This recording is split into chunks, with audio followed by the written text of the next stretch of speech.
देखिए, ये जो मिसाइल्स लेकर प्रवास करनी, ये चूँकि टेक्निकल मामले हैं, इसको आप यूँ समझें कि आजकल टेक्नोलॉजी स्मार्ट है और मिसाइल जो हैं एयर टू एयर मिसाइल, उसको हम BVR कहते हैं, बियॉन्ड विजुअल रेंज। ठीक है। पहले ज़माना जो था उसमें डॉग फाइट हुआ करती थी कि आपको एक दूसरे के साथ डॉग फाइट करनी पड़ती थी, फिर जहाज़ का एक ख़ास हिस्सा है उसमें आके आप शॉर्ट रेंज मिसाइल फायर करते थे। ठीक है। तो अब वो डॉग फाइट वाला ज़माना तकरीबन ख़त्म हो गया। डॉग फाइट की अब ज़रूरत नहीं है। ये जो बियॉन्ड विजुअल रेंज मिसाइल हैं, ये सारा काम रेडार के ज़रिए होता है। ठीक है। रेडार पे जब आपने पिक कर लिया जहाज़ और रेडार उस पर लॉक कर लिया, तो उसके बाद मिसाइल और जहाज़ उसका एक ताल्लुक़ बन गया। अब आप मिसाइल वो फायर करें और उसके बाद ज़रूरी नहीं है कि आपको वहाँ जाना है और जहाज़ के साथ कॉम्बैट करनी है। आप इसको फायर एंड फॉरगेट किया। आपने जब फायर कर दिया, जो मिसाइल का अपना रेडार है उसने उस जहाज़ को देख लिया, अब वो उसका ताक़ुब करेगा। तो अब मिसाइल्स का नंबर, कौन से मिसाइल, आज के ज़माने में वो उसकी वो अहमियत नहीं है जो उस वक़्त हुआ करती थी। ठीक है। तो इसलिए आज की टेक्नोलॉजी बहुत सारी चीज़ें जो है उसने आपके लिए खोल दी हैं।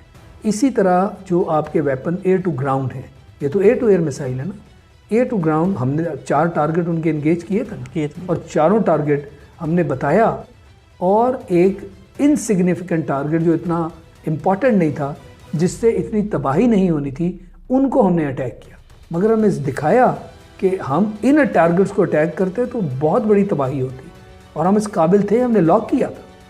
अब ये जो मिसाइल हैं, इनको ये भी बियॉन्ड विजुअल रेंज ये मिसाइल जो हैं, इनको हम कहते हैं, वो उधर तो BVR इस्तेमाल होता है ना, इसमें स्टैंड ऑफ इसको कहा जाता है। स्टैंड ऑफ कि आपने टारगेट से जब लॉक कर लिया, अब आपने वो अपना जो वेपन है उसको लॉन्च कर दिया, उसके बाद आप मुंह मोड़ें, आप अपने घर की तरफ वापस आ रहे हैं, और वो टारगेट जो है वो मिसाइल, उस बॉम्ब जो है वो रॉकेट जो है और मिसाइल जो है वो अपने टारगेट की तरफ जा रहा है। तो ये स्टैंड ऑफ वेपन्स है। जो हमने टारगेट इंगेज किए थे अपने इलाके में थे, जहाँ से हमने वो लॉन्च किए थे, ताकि आप सेफ़ हों, अपने इलाके में हैं, अपनी सरहद में हैं, तो हमें वहाँ नहीं जाना पड़ता। तो आज के ज़माने में टेक्नोलॉजी इतनी एडवांस कर गई है कि इसके अंदर उन चीज़ों का अब ज़्यादा दारोमदार नहीं रहा कि जहाज़ की स्पीड क्या है, किस हाइट पे जाता है। मैंने जैसे कहा कि स्मार्ट वेपन्स हैं। जहाज़ के अंदर जो भी आप चीज़ें इस्तेमाल करते हैं उन वेपन्स को लॉन्च करने के लिए, वो भी स्मार्ट हैं, और इसलिए बहुत सारी चीज़ें जो हैं, कॉन्सेप्ट जो हैं, वो टेक्नोलॉजी की वजह से बहुत मुख्तलिफ हो गए और बहुत बदल गए। देखिए, इनमें डिफ्रेंशिएट हम उस लिहाज से ना करें कि जी इनमें फ़र्क है, लिहाजा कोई एक जो है वो दूसरे से बड़ा है।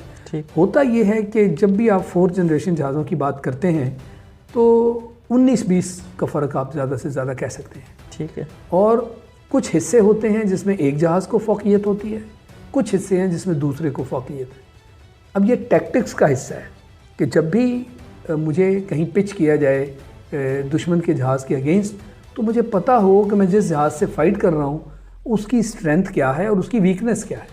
तो ये टैक्टिक्स का हिस्सा है कि मैं उसके वीक एरिया में उसको काउंटर करूँ, ठीक है, उसके स्ट्रॉन्ग एरिया में ना करूँ, वरना मेरे टैक्टिक्स ख़राब है। जहाज़ तकरीबन मुकाबले के हैं, थोड़ी सी किसी की वीकनेस है, थोड़ी सी किसी की स्ट्रेंथ है।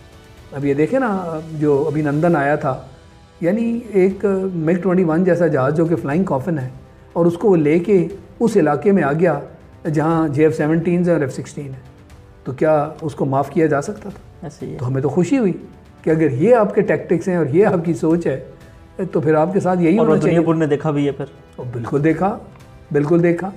तो इसलिए ये फिर पायलट्स की अहलियत, उनकी ट्रेनिंग और उनकी जो है अवेयरनेस, फिर उसका सिलसिला आता है। और जहाँ तक इन चीज़ों का ताल्लुक़ है, आप तो जानते हैं कि हमारा जो दुश्मन है उसके पास तादाद है, मिक़दार है, जिसको आप क्वांटिटी कहते हैं, और हम क्वालिटी की तरफ जाते हैं हमेशा।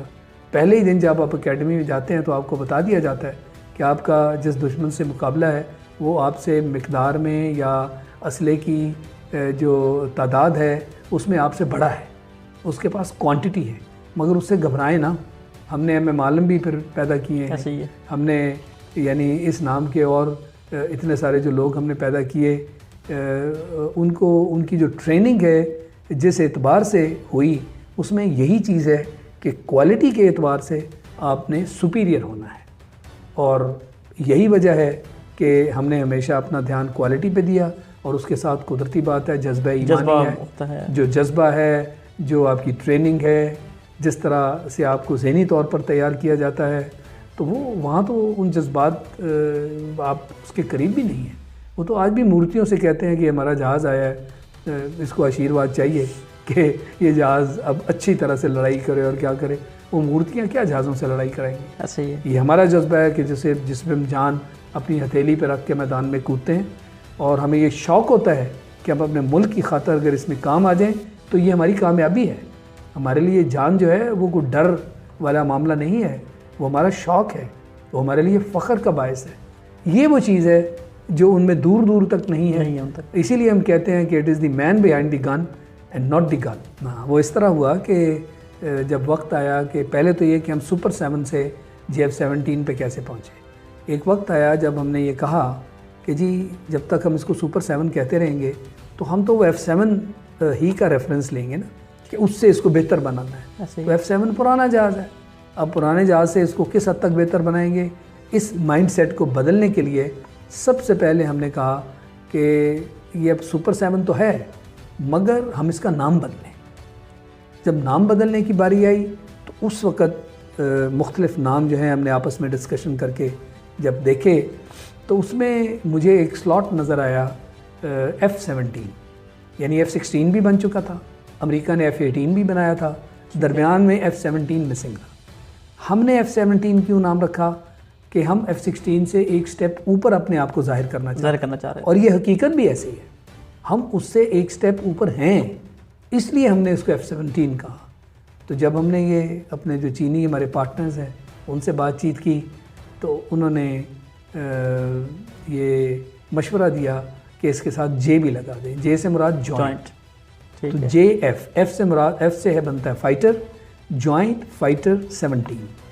और फिर हर जहाज़ का एक साथ जो निक नेम होता है, जैसे F-16 को फाइटिंग फैल्कन कहते हैं, इसके साथ हमने थंडर लगाया, तो इस तरह JF-17 थंडर बन गया। ये है इसके जो नाम की कहानी है जो आप आपके पूछना चाहते, आपकी बेबी की कहानी। ये है वो बेबी की कहानी जो मैं बात कर रहा था, क्योंकि मेरी इसके साथ हर चीज़ शामिल थी। ये खून पसीना है एक्चुअली जो इस जहाज़ के साथ शामिल किया इसको बनाने में। उसके बग़ैर इस तरह का बड़ा काम करना बहुत मुश्किल होता है। वहाँ पे जो वर्कर्स थे मैं उनके साथ भी लगा रहा और उनके साथ इस हद तक घुल मिल के ये काम करवाया, क्योंकि इतनी तेज़ी से ये काम होना तकरीबन नामुमकिन था। ऐसे ये उनके साथ एक रेपो कायम किया गया और उनको एहसास दिलाया गया कि ये हमारी ज़रूरत है, इसको हमने इसी तेज़ी से आगे लेकर चलना है और ये बनाना है। तो लाजमी चीज़ है जिस पे आपने इतनी मेहनत की हो वो आपको अपनी बेबी की तरह ही नज़र आएगा ना। ऐसे ही है, जैसे आपका अपना हिस्सा है, ऐसे ही है। तो इसलिए मैं हमेशा इसको कहता हूँ कि ये तो मेरी बेबी है। तीन तक हम पहुँचे, 1 2 3, अब इसके बाद 3 तक पहुँचे। ये आगे चलता जाएगा, ब्लॉक बिल्डिंग जारी रहेगी इसकी। जैसे मैंने आपको F-16 की मिसाल दी कि हमने जो ख़रीदा वो ब्लॉक 52 ख़रीदा, कम से कम 10 साल पहले जो हमने लिया था। तो इसलिए ये ब्लॉक बिल्डिंग इसका जारी रहेगा। जूँ वक्त के साथ टेक्नोलॉजी बदलेगी, हम इसको ब्लॉक को अपग्रेड करते जाएंगे ताकि ये जहाज़ जो लेटेस्ट जनरेशन के जहाज़ होंगे उनके साथ कम्पीट करे और मुकाबला करता रहे। वरना हर जहाज़ की एक लाइफ है, जब वो लाइफ मुकम्मल होती है वो जहाज़ फिर उस लाइन से हट जाता है, फिर उसे पुराना कहते हैं। ठीक है, ये F-16 था जिसमें ब्लॉक बिल्डिंग वाली अप्रोच के तहत उन्होंने इसको आज तक नया बना के रखा हुआ है। ठीक, और हमारे चूँकि बैकग्राउंड में यही कॉन्सेप्ट था तो उसी के तौर पर हमने ये चीज़ जो अप्रोच है इसको JF-17 में आगे